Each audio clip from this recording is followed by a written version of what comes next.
salam jumpa. Ini loh Pak Gus. Nah, ini teman-teman, kita lagi review budidaya pisang ya. Karena ini Pak Agus kebetulan ada di rumah. Kita kemarin datangi berapa kali untuk cara memindahkan bibit pisang ini teman-teman. Karena ini sudah waktunya dipindah, belum dipindah ini ya. Karena kasihan yang di atas itu udah mau muncul bunga. Jadi ini perlu dipindahkan dulu anak-anaknya. Karena kalau mau dibuang gitu aja, kita kan sayang teman-teman ya. Jadi ini khususnya untuk budidaya pisang, kita haruskan dalam setiap langkah itu dipastikan dulu lahan ya. Lahan seperti kayak itu di lahan bekas jagung itu bisa itu teman-teman, itu bekas jagung itu bisa dibuka ya. Terus cara membuat anak pisang ini supaya normal itu ya, kita cabut dulu, udah ada berapa hari itu baru kita tanam teman-teman. Nah, kebetulan ini anaknya lumayan banyak ya, jadi nggak bisa langsung kita cabut kita tanam, nggak bisa teman-teman, harus kita tiriskan dulu minimal berapa hari, 3 atau 2 hari lah, 2 hari atau 3 hari, supaya akarnya itu kering dulu ya. Akarnya getah artinya telutuhnya itu ngendap dulu supaya bisa bentuk perutul-perutul itu, baru bisa kita tanam teman-teman ya.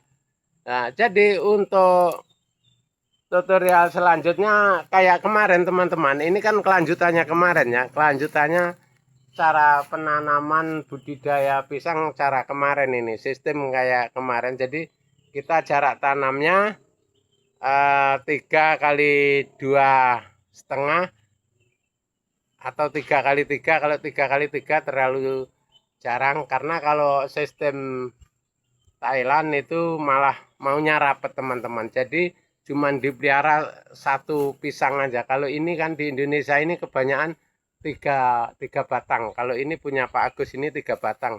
Yang dipelihara 3 batang. Nah, kalau 3 batang kayak itu sudah buah semua, artinya kita ngingu lagi yang dari bawah ini 3 lagi gitu ya.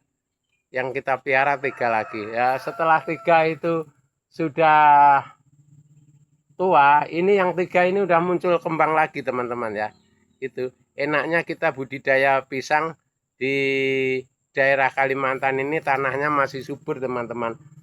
1, tanah subur. Kedua, bibit pisang masih murah, 2.500 per pokok bibit pisang di sini teman-teman ya. Nah, itu untuk cara kita budidaya nanam pisang untuk petani pemula dan masa depan. Mudah-mudahan tergiur sama caraku ini ya. Kalau nggak tergiur ya itu urusan kalian lah, urusan petani-petani yang maksud saya daripada nganggur teman-teman, yang tidak punya pekerjaan di pemerintahan mau di perusahaan, yang punya lahan kosong, mari kita budidaya pisang.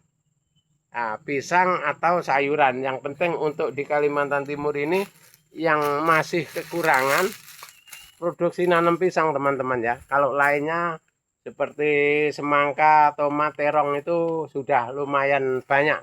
Kalau pisang baru ini di kelompok Tani Maju Bersama itu baru 1 kelompok ini aja yang termasuk rutin teman-teman, yang sudah kelihatan penghasilannya dalam 1 bulan itu sekian itu ya.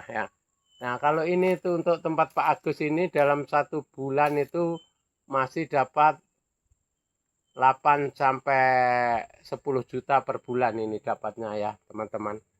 Nah, ini dalam 1 bulan teman-teman, karena dia 1 bulan bisa panen 3 kali teman-teman ya. 1 bulan panen 3 kali, per 10 hari dia panen, per 10 hari dia panen ya.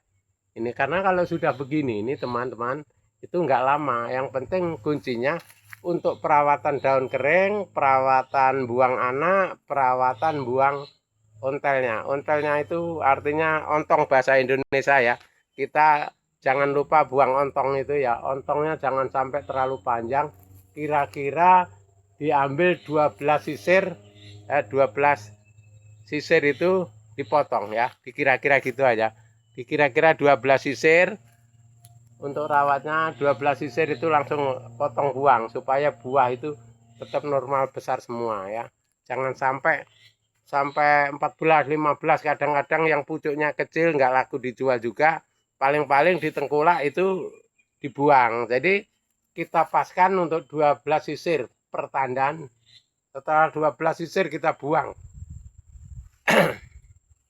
Kita buang ontongnya teman-teman supaya tetap besar buahnya ya. Jangan lupa itu supaya kita petani pisang ini bisa dicontoh, karena pisang kita besar-besar, apa pupuknya kan gitu orang-orang nanya. Cuman ini pupuknya mudah aja, pupuknya sampahnya ini kita perhatikan, kita bikinkan lubang di atasnya, kita masukkan ke situ. Itu sudah mengandung nitrogen, sudah mengandung pendingin ya. Anggaplah itu pendingin akar, karena dia selalu untuk membawa zat-zat yang untuk dimakan sama kebutuhan pisang teman-teman ya. Tidak akhirnya kayak tidak sembrono dan lain-lain, itu kita enggak. Itu pastinya begitu. Oke, terima kasih teman-teman. Semoga bermanfaat. Sampai jumpa di video kita yang akan datang.